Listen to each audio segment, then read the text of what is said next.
Kalau entah dengan geng-geng entah dia kata dengan orang Perlis ni kata perlu kepada perbahasan ulama, entah kena nafi. Dia suruh saya nafi.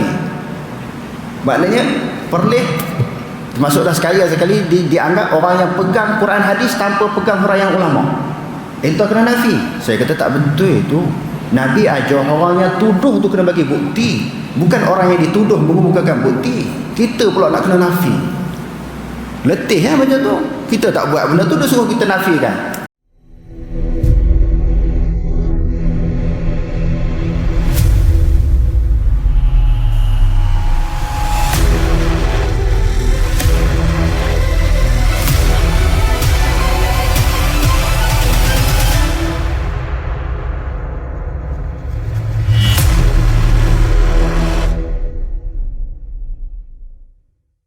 Kerana ada pihak kata ada golongan ni hanya pegang Quran hadis, tak pakai pendapat ulama.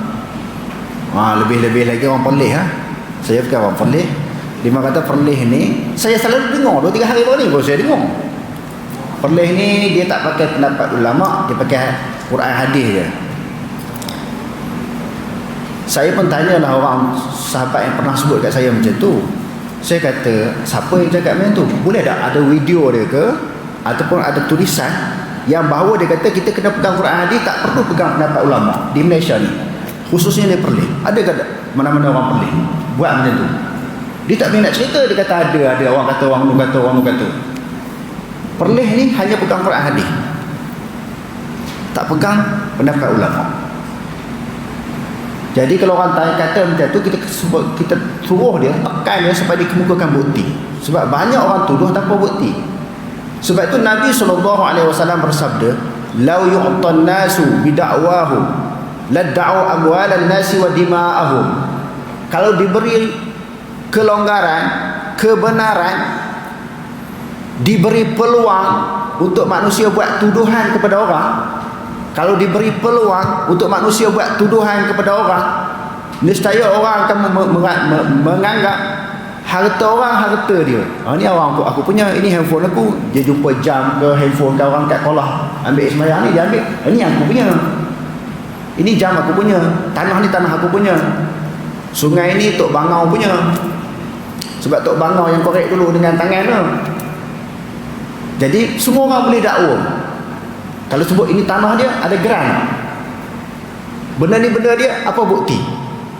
Sebab itu Nabi kata, walakin al-bayyinatu ala mudda'i wal yaminu ala man angkar.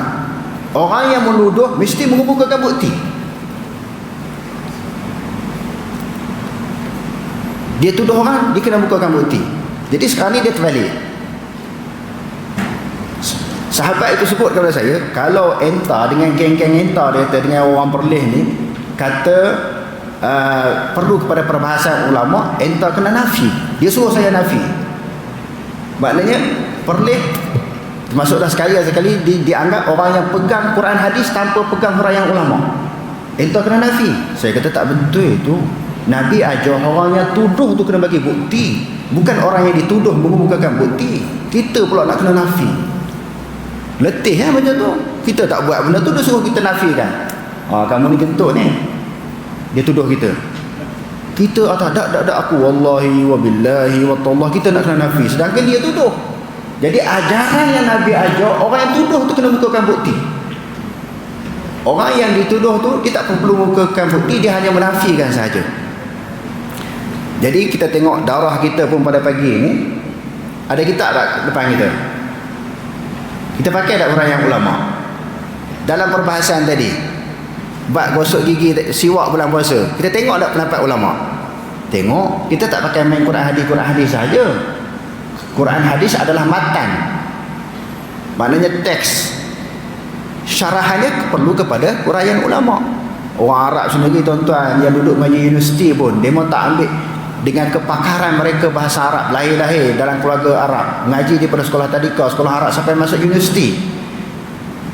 Demo pun bila mengaji bab agama ni, tengok rojok huraian tafsiran para ulama. Sama ada melibatkan tafsir ke ataupun hadis ke, semua tengok huraian ulama. Jadi ringkas ceritanya, saya nak menafikan di Malaysia ini ada golongan, ada puak, ada individu yang hanya pegang Quran hadis tanpa merujuk pendapat ataupun pegangan tafsiran para ulama. Tak ada. Bukan kata di Malaysia, seluruh dunia pun tak ada. Semua orang berpegang kepada pendapat ulama dan juga kepada mazhab.